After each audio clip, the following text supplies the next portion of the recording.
అధికారులు అబ్బాయికి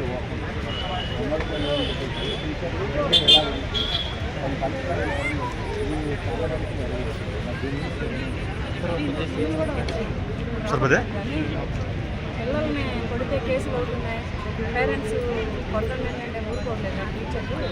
ఇంతకు ముందు అట్లాంటి టీచర్లు అటువంటి కఠినంగా ఉంటేనే నేను చదువుకుంటాను.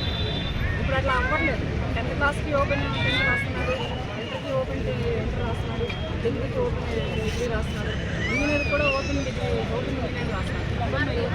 ఎందుకంటే చదువులు అవ్వట్లేదు అన్నా కదండి. మా ఇంట్లోనే అలా అయిపోయారు.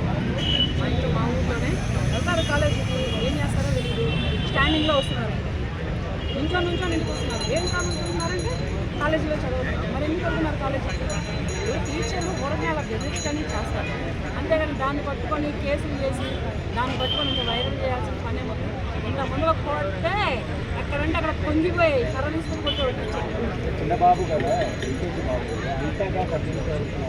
ఎందుకు కట్టారు అట్లాగా? హోంవర్క్ చేయకపోతే ఎల్కేజీ బాబు వదిలేండి అయ్యా. ఒక 4-7 క్లాసులో లేదంటే 7 క్లాసులో అయితే చెయ్యాలి అలాగా. అంతేగాని మరి ఎల్కేజీ పిల్లలు కూడా ఇలా చేస్తే తల్లిదండ్రులు తీసుకుంటారు. రీసెంట్గా కూడా టీచర్లు మరి ఇంత దారుణంగా కొట్టకూడదు. ఇంత దారుణంగా కొడితే పేరెంట్స్ నీకు వేలకు వేలు ఫీజులు పోసి పంపిస్తే మీ దగ్గర పిల్లలు పంపిస్తే మీకు కొట్టి వాళ్ళని చంపేస్తారని వాళ్ళ తలబగడాలు, వాళ్ళ గోగులు పగడాలు, తల కింద వేలాడుతుంటారు. ఏంటండి ఇదంతా? మీరు చదివిన సంస్కారం ఇదే నేర్పిందా మీకు? మీ తల్లిదండ్రులు కూడా మీకు ఇదే నేర్పారా? మీ గురువులు కూడా మీకు ఇదే నేర్పారా? మీరు వాళ్ళ రోజులు గురువులు అయ్యండి, టీచర్లు అయ్యండి, లెక్చరర్లు అయ్యండి, స్టూడెంట్ మీద ఇలా పడితే ఎవరు ఏ తల్లిదండ్రులు ఊరుకోరు. ప్లస్ మహిళా సంఘాలు ఉన్నట్టు ఇప్పుడు చైల్డ్ సంఘాలు వస్తాయి. చైల్డ్ సంఘాలు పోటెత్తుతాయి, ఏపీకయ్యే పోటెత్తుతాయి, ఎక్కడికక్కడ వైరల్ అయిపోతుంది. కనుక దీన్ని ఏంటంటే ఇలా చేయడం, ఒకవేళ ఆ బాబుకి ఏదైనా కడుపులో నుంచి ఏమైనా తిరగబడితే ఏమైనా అయితే అక్కడ పరిస్థితి ఏంటి? ఎల్కేజీ బాబు అంటే అనుకుంటాడు 3 ఏళ్ళు 4 ఏళ్ళు గబుక్కుని చిన్నగా ఏదైనా తిరగబడితే ఏమైనా ముక్కులో నుంచో లేదంటే చెవులో నుంచో బయటకు వస్తే పరిస్థితి ఏంటి? ఊపిరి అడగ ఆ బాబు డెత్ అయితే పరిస్థితి ఏంటి? ఇది చేయొద్దమ్మా. స్కూల్ యాజమాన్యానికి ఒకటే చెబుతున్నాం. కాలం నాడు లెక్క గట్టిగా లేరు ఇప్పుడు పిల్లలు.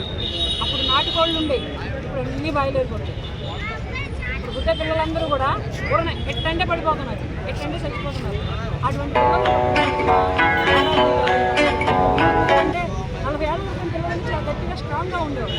అప్పుడు ఫుడ్ బాగుండేది, పుట్టుక బాగుండేది, అన్నీ బాగుండేది. ఇప్పుడు అలా కాదు.